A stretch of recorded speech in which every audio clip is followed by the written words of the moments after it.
Yusril soal kasus ijazah Jokowi tak kelar bisa jadi gorengan politik. Peristiwa ini kan ujung pangkalnya nggak jelas tuh. Tiba-tiba komunitas SMP Jokowi SMA itu bikin reuni. Itu ujung pangkalnya apa? Ini kan soal dipanggil pengadilan. Jadi kita menghormati justru proses of law-nya tuh. Nah kalau DPR bereaksi ya mungkin ada sesuatu yang juga melibatkan kepentingan dia tuh. Jadi DPR, kalau Anda punya rasa tanggung jawab, Anda punya kerisauan yang amat sangat dengan situasi yang ada, daya kepo yang luar biasa dari rakyat ingin tahu presiden kita ini ijazahnya asli atau tidak, Anda punya kekuatan memanggil presiden. Saya nggak bisa. Kita semua tim ini punya keterbatasan. Minta klien ditangguhkan atau dihadirkan ini kan nggak bisa. Dicabutnya gugatan itu bukan kalah. Sekali lagi itu bukan kalah. Itu andai kata Bambang Tri tidak dipidana, lain ceritanya kakak. Lain. Bahkan Yusril Iza Mahendra aja bilang menyayangkan. Nah coba tuh Bang Yusril, jangan cuma menyayangkan, gabung deh sama Bang Egy. Ayo. Pembuktian itu penting. Tetapi sekali lagi kan ijazah itu adalah dokumen negara, dikeluarkan oleh negara kan. Jadi kalau semua orang bisa palsuin ijazah, ya buat bisnis buat apapun, itu artinya hak negara untuk menjaga, ya sebut aja menjaga undang-undang atau administrasinya kan kacau kan.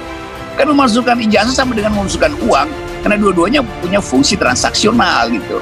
Maka oleh karena itu, dengan segala hormat kepada DPR yang dipimpin oleh Ibu Puan, apalagi mau capres kita dengar, gunakanlah kewenangan yang Anda miliki untuk panggil presiden, bisa hak interpelasi, bisa hak angket, bisa hak untuk bertanya.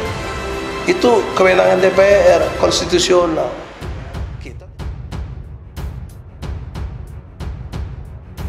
Penyelesaian isu ijazah palsu Presiden Jokowi dianggap belum tuntas, padahal isu itu sebelumnya sempat ramai dibicarakan dan jadi bahan gunjingan di masyarakat. Pakar Hukum Tata Negara Yusril Iza Mahendra juga menyesalkan proses hukum yang tak tuntas tersebut. Menurutnya kasus ini akan jadi gorengan politik, pasalnya tak ada putusan berkekuatan hukum tetap terkait isu tersebut. Untuk diketahui, Bambang Tri Mulyono, orang yang melapor soal ijazah palsu tersebut, memang telah mencabut laporannya. Di lain pihak, dia justru ditahan atas kasus ini.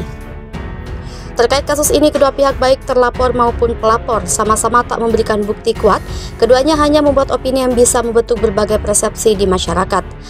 Kata Yusril, jika dilihat dari segi hukum, semua pernyataan yang dikeluarkan kedua pihak soal kasus ini tidak kuat, kecuali jika pernyataan tersebut diungkapkan di bawah sumpah di pengadilan. Yusril juga menyinggung alasan yang dibuat oleh pengacara Bambang soal tak bisa memberikan bukti karena ditahan. Menurut dia, alasan itu terkesan aneh. Sebab pengacara harusnya telah mengumpulkan bukti yang membuatnya yakin untuk memenangkan gugatan sebelum mendaftarkannya ke pengadilan.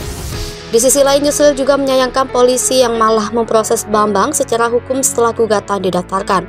Hal ini malah terkesan bahwa pemerintah menggunakan kekuasaan untuk membungkam lawan-lawan mereka.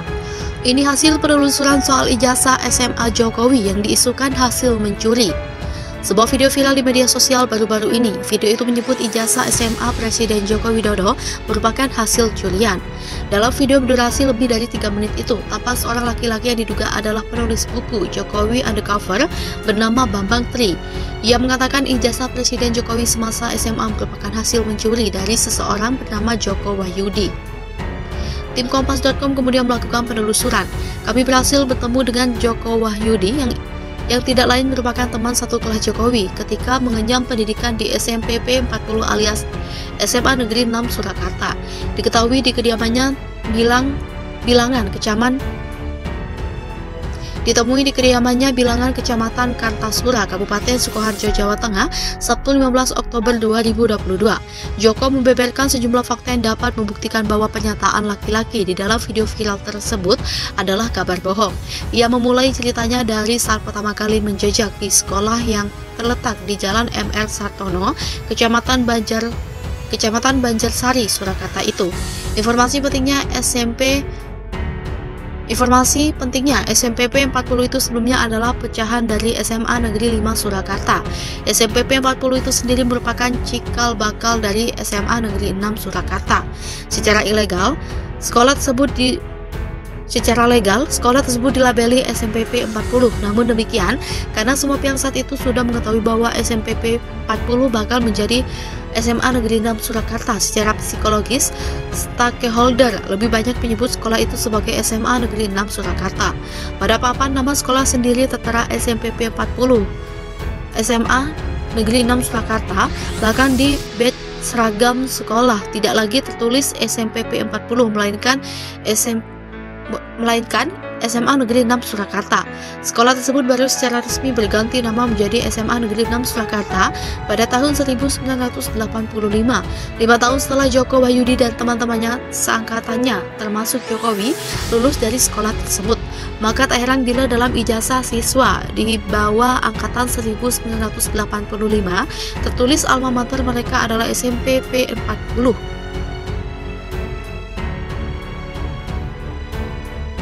Joko melanjutkan dari tahun pertama hingga lulus dari sekolah itu tahun 1980, ia selalu satu kelas dengan Jokowi.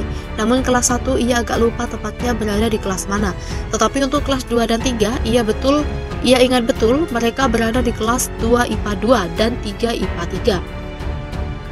3. Lantas bagaimana dengan isu bahwa Jokowi mencuri ijazah miliknya? Joko Wahyudi tertawa mendengar pernyataan itu. Ia menganggap isu itu sebagai guyon dari orang kurang kerjaan. Ia kasihan dengan pihak-pihak yang pertama kali melontarkan isu tersebut. Tawa perlahan mereda, Joko kemudian bangkit dari duduknya dan bergegas masuk ke dalam kamar. Setelah itu, duduk kembali, ia menunjukkan ijazah SMA-nya dan langsung menunjuk nomor seri ijazahnya. Setelah berhasil mengkonfirmasi, Joko Wahyudi, tim Kompas.com kemudian bertandang ke SMA Negeri 6 Surakarta Senin 17 Oktober 2022. Kami menemui kepala sekolah bernama Munarso. Munarso menunjukkan salinan ijazah Jokowi semasa SMA. Berdasarkan salinan tersebut, nomor seri ijazahnya tertera 008112. Jokowi dinyatakan lulus dari SMPP 40 pada 10 Maret 1980. Adapun ijazah tersebut ditandatangani 30 April 1980 oleh kepala sekolah pada saat itu, yakni Dr. Andes Sukijo. Pihak sekolah juga menyimpan buku induk yang berisi daftar siswa sejak sekolah berdiri hingga saat ini. Nama Joko Widodo sendiri terdaftar di dalam buku induk tersebut. Pada halaman milik Joko Widodo,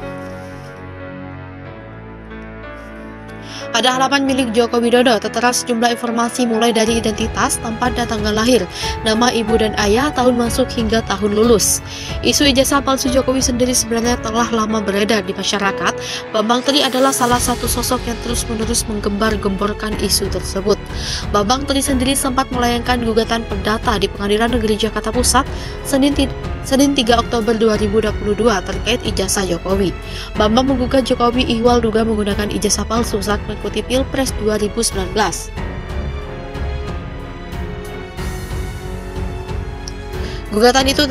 Gugatan itu terdaftar dalam perkara nomor 592/PDT-G/2022/PN Jakarta Pusat dengan klasifikasi perbuatan melawan hukum.